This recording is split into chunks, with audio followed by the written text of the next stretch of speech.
Welcome to Tracing Your Family Roots. My name is Arlene Sachs. This is Sally Ann Sachs. And today we'd like to welcome Rita Souther. Welcome, Rita.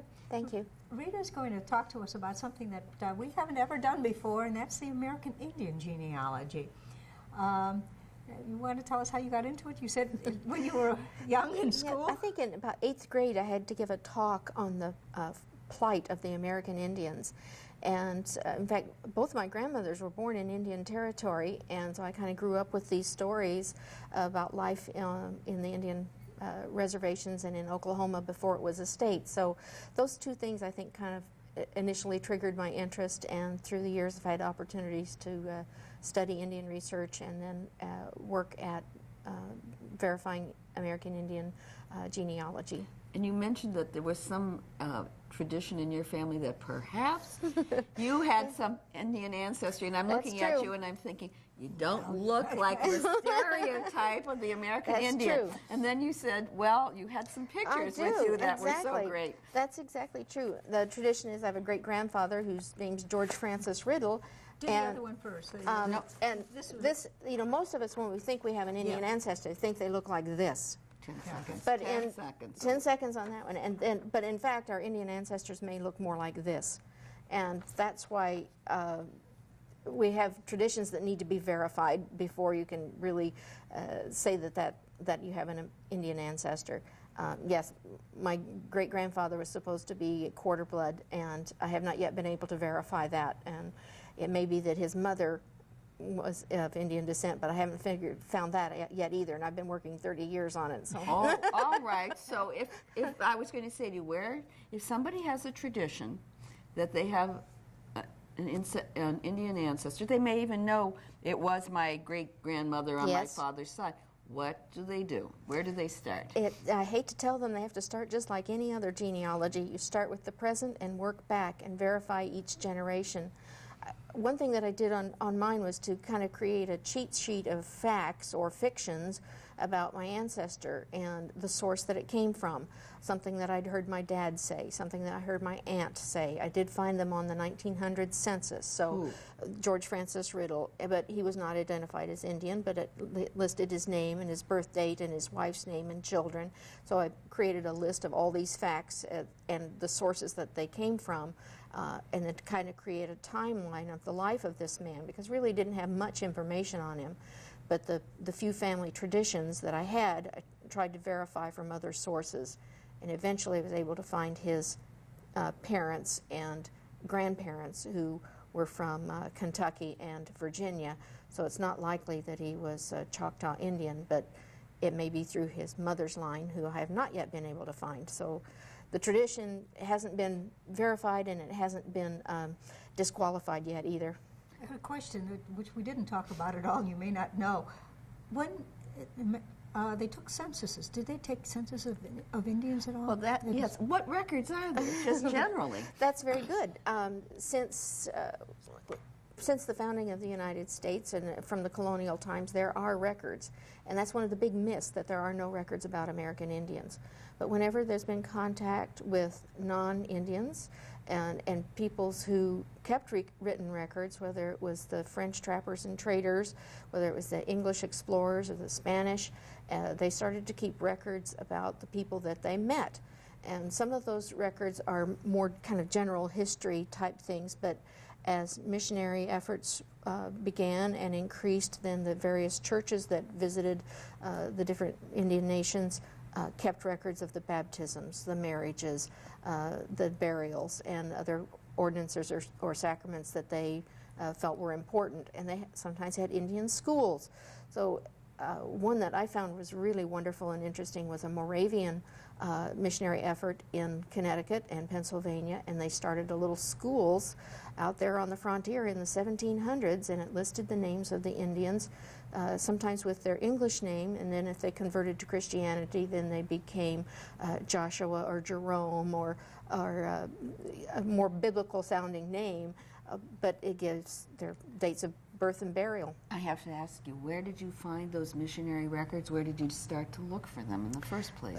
Again, it depends on the locality and the traditions of your family. If you start from home, if the Indian ancestor is somebody in more recent generations, then you should be looking for their death certificate, a marriage record, Social Security death index. If they served in World War I, did their draft application identify them as an Indian? Or if they were living at the time of the 1930, 20, 10, 1900 census, were they identified as white, as colored, as Indian or mixed or mulatto? See what their neighbors and what they were identifying themselves in their own lifetime and what their neighbors were considered them to be.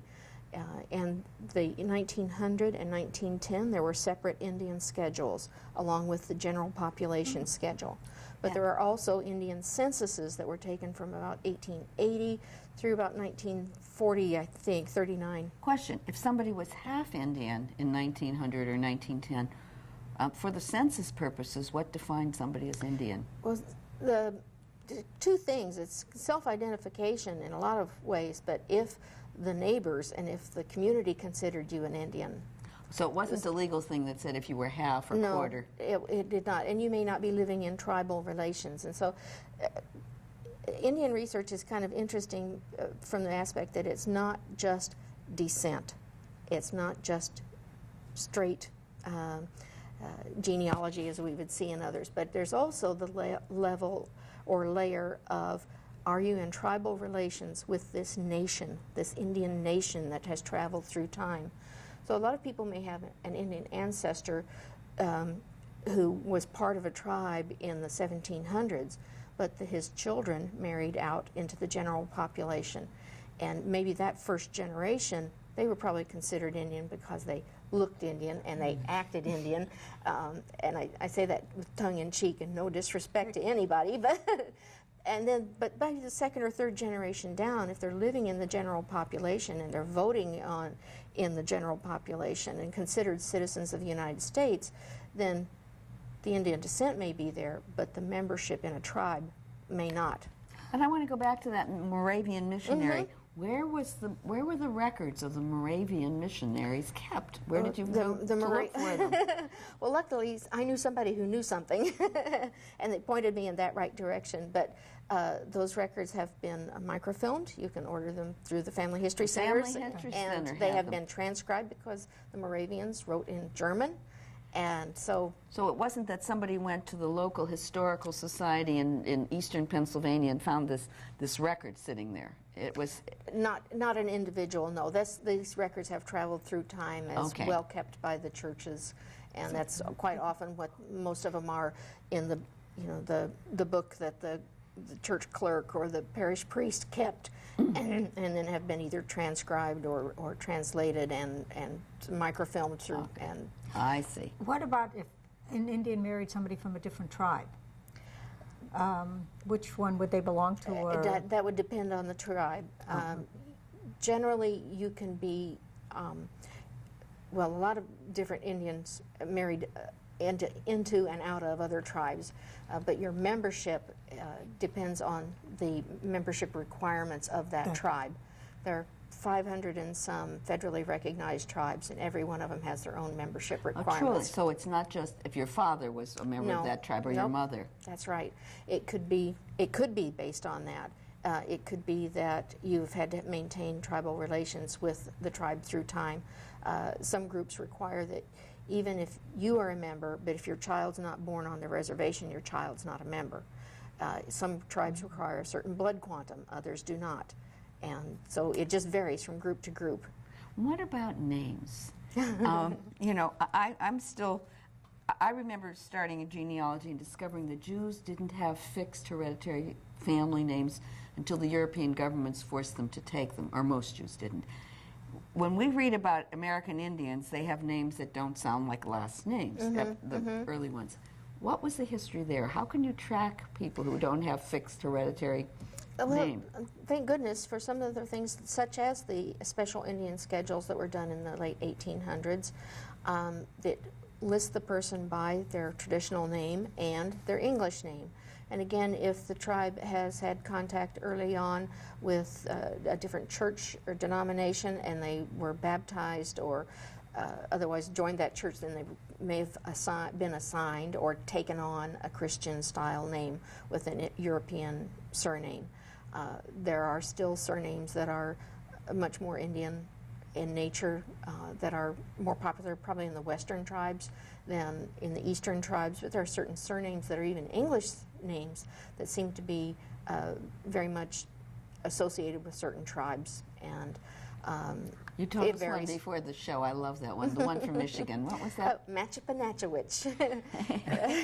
And that is, there are living people in Michigan right now who are writing that as their last name. Well, I'm not sure about that, but they may be writing part of that name as their name. I see. And then you said in New England there was there like Occam, and then there are other names that are very common in New England for that were very associated very early on with tribes. And those were tribal names, or those were Indian words. Names. They were Indian words or Indian names. It may have been the Indian's name, whether not really a first name, but just their singular name that became a surname as they became more associated with the civil governments and church governments. Were the Indians ever associated, like, you know, I don't know, running fleet or whatever kind of name they had, son of so-and-so? It does. A lot of time it's a cultural thing, and sometimes those names are associated with actions in the child's life. There's a semi-famous one out west, afraid of his own horse. So that sometime in his childhood, I guess this child was afraid of horses, and so that became his name. He may have started out with a name that was, you know, like Fat Baby, but he became afraid of his own horse. So those names change through time with actions, and then in other tribes, your name stays with you. And in some, your name is sacred, and you just really don't talk about it to somebody else. So you have a name that you talk with your family, and then you have a name that you say to the store clerk, I am so-and-so, because your name is sacred. That would sound as if they maybe had not Christianized. It's more of a traditional way of thinking, yes. So they may be Christian now, but still those traditions are very strong that you just don't talk about. And a lot of times for genealogy for Indians, it can be hard because you don't talk about the dead. And in certain tribes, that's very forbidden, and because you're talking about that might invite evil spirits into your home. Not that the deceased person was evil, but because you're talking about somebody who's no longer living, then there's associations. Sounds like the murder mysteries I read about the Hopi and the Navajo. Exactly, exactly right. Tony Hillerman's books about the Dene. Yes, that's right. It talks about that Yeah, a lot. right. We both read those books. But yes, I mean, I believe the stuff that he writes because he's writing within. He's well researched, and that's true. So there's certain things that you just that would make makes it very, hard. very much more difficult. Do you find then that, let's say, the Iroquois or in the Eastern tribe would have customs that were terribly different from the Western tribes, or what commonalities might there be across all of them in terms of customs? That's just such a broad topic. There are some things that are in common and some things that are so different that you can't. You have to really know the tribal customs and the tribal histories. Right. Which is part of your research, is to get past the family traditions and identify the tribe that your ancestor truly belonged to. How would you ever go about doing that? Well, like anything else, you start with the present and work back. If you can get back to 1900 or 1910, when there's a federal census that identified a Indian population, that Indian population schedule identifies the tribe of the individual, the tribe of the father, and the tribe of the mother, and the blood degree of that individual. The federal census. The federal census, special Indian population. Now, those records have been indexed and are on microfilm, just like the regular population schedules. So if you have access to the internet and one of the genealogy database things like Ancestry.com, then you can look up your ancestor's name on that census and see if they were identified as Indian and the names of the tribe. You know, having learned or been taught that the U.S. Census was, that the questions they asked were asked for a purpose. The government had some need to know. Why in the world did the government not want to know things like the tribal relationships? Well, membership in a tribe may involve certain benefits and rights that need to be preserved. And one of them might be education and housing and being able to vote within your tribe. You know, if they have elections for officers, then current generations who are individuals who want to join a certain tribe must show that they actually descend from that tribe. So they will use these kinds of records. Now, when the federal government did the censuses, they didn't have that in mind for 50 or 100 years later, Right. but it has become a benefit to help identify. But they did have perhaps treaty obligations. They may have had allotments or annuities that they were entitled to because they had sold or given up their land and they were being paid for that. So being as a member of the tribe, then they were entitled to these certain rights. And so that was recorded on these Indian schedules. That's very interesting, because you mentioned reservations, but here in the East, I'm not aware that there were any reservations. There are, and there are some now.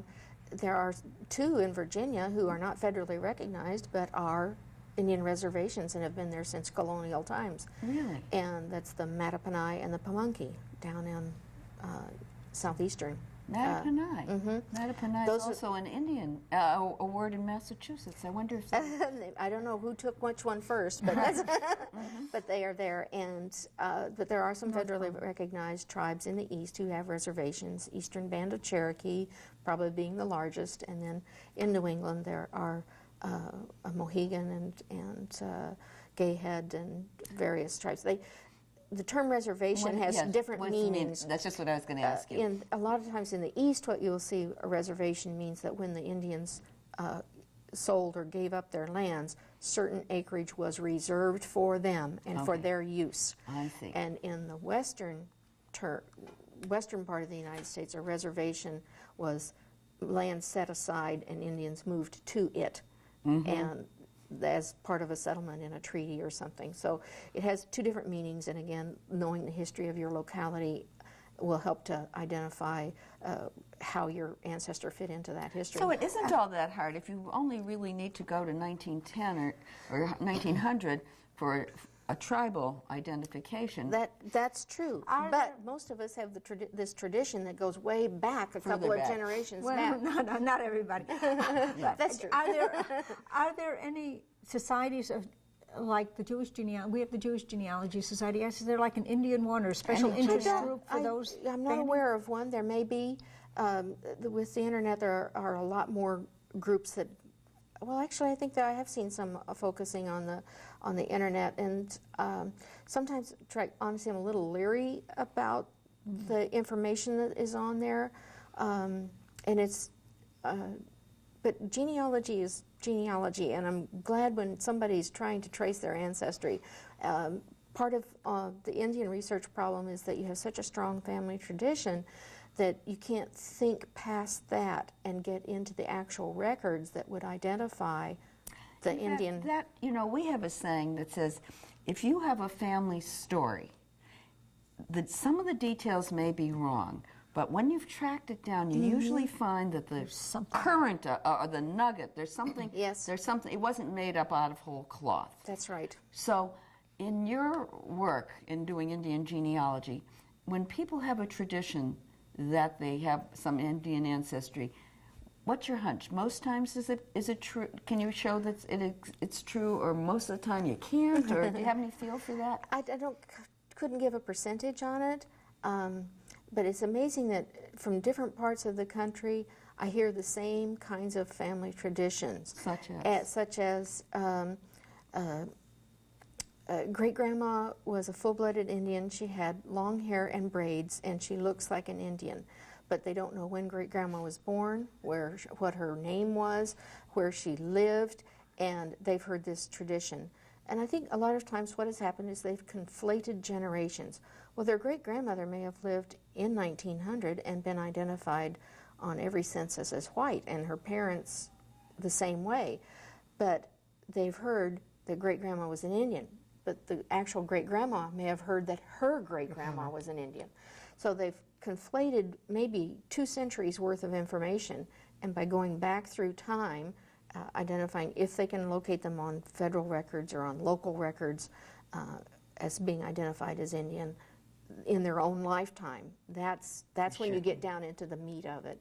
And it's a tricky thing sometimes because you have such a strong, and Grandma wouldn't lie because she's such a wonderful lady. Well, she's not lying. She's just not remembering the whole truth, or was not told the whole truth. And so you do need to start with an open mind, verify each generation, work back through time, use the local sources that you can to the best of your ability, use the state. Usually when you're an individual, the things you touch are the closest things to you. So your local church, local school, local courthouse. Then you might have more contact in a state level or a region that you have dealings with. And most of us don't touch the federal government except through taxes, so we don't have a lot of individual contact with the federal government. Well, it's sort of the same way with Indians. But as a member of a tribe, then there may be federal records that do identify you through rolls of people who are eligible for annuities, or who had received allotments for land that they sold or were given up or forced to leave, or whatever the circumstances. So then you start to look at those different levels of records once you have identified your ancestors' name and where they lived. Otherwise, and when. And when, exactly. And you told, when I asked when before the show, how far back you can go, you absolutely shocked me. Say it again for the camera. You can go back as far as there was non-Indian contact with that tribe. And you said in Canada? In Canada, it could be the 1500s, because the French priests came along with the trappers and traders and explorers, and they set up missions. And of course, in Mexico, we have the Spanish missions back into the early, 1600s. California, the missions were established in 1776 or thereabouts. And where are these mission records now? The ones that for California is a wonderful project. The Huntington Library is doing early, what's it called? Early Population Project. And those are available online through the Huntington Library, and they have transcribed the early mission records and identified people as Indian or Mexican or Spanish or English or whatever their tradition origins are in those baptismal and marriage records. The same way with the French or French Catholic records, or any church record. A lot of them have been microfilmed and are available through the family history centers and libraries. Another good source are local universities who may have special collections of things that large families or powerful families in the area have donated. Maybe they were families who had plantations in the South and Indians working on them. It may be a family that was a trading family who dealt with life on the frontier, and you just have to use your imagination. You know what was new? I would never have thought of French priests coming along with the traders, and you said that was fairly common. Oh yes, yeah, it was a very big concern that all people would receive the benefits of baptism and Catholicism. So that was part of it. That's a marvelous. How much effort is there in your experience today? I've had the subjective experience because I have a place on Martha's Vineyard Island where the Gayhead Indians are now the Quina Indians. They have had their tribal status recognized, so I've heard about this. Is there much interest in Indian genealogy these days? I think more so now than perhaps in recent times. There was a time when it wasn't looked on as being something you wanted known, and that's unfortunate. But it's also created sets of records that do help identify people. And in this generation, it's much more popular and much more acceptable to acknowledge all of your ancestry, no matter what it is. And I think it's a basic need in people to know who you are and where you came from. And there is a certain kind of mythology or credence, I guess, given to having an American Indian ancestry. It sounds so noble, so worthwhile, so distinctive. DAR. Yeah, and so there are it is worth, in some eyes, to locate and identify that, just because there's more pride in that ancestry. I think that it would be unusual for, like you mentioned, remembering that great-grandma was Indian. I mean, that's something that people tended to hide more than talk about, so that if that rumor has passed on this long, then the chances It's are worth checking it Sure. out, trying to check it out. Absolutely. You should check out every family tradition and try to verify that. And again, one of the common mistakes, I think, especially for Southern Indian research, is that people tried to hide it because there were legal restrictions on people who were not full white. And that's not quite the case. There you will find lots of people being identified on the census records and other sources as Indian in their lifetimes at the turn of the century, turn of the 19th and 19th to 20th centuries. Right. Again, I'm all confused now. We've got too many centuries. Right. So, but they are identified. And then there are some who had married into the general population for so many generations that they are considered. And it's not that some vampire has sucked out the Indian blood, it's just that they have become part of the general population. Well, this has been very, very interesting. It's a topic, as I said, we never ever covered or touched on and knew nothing about.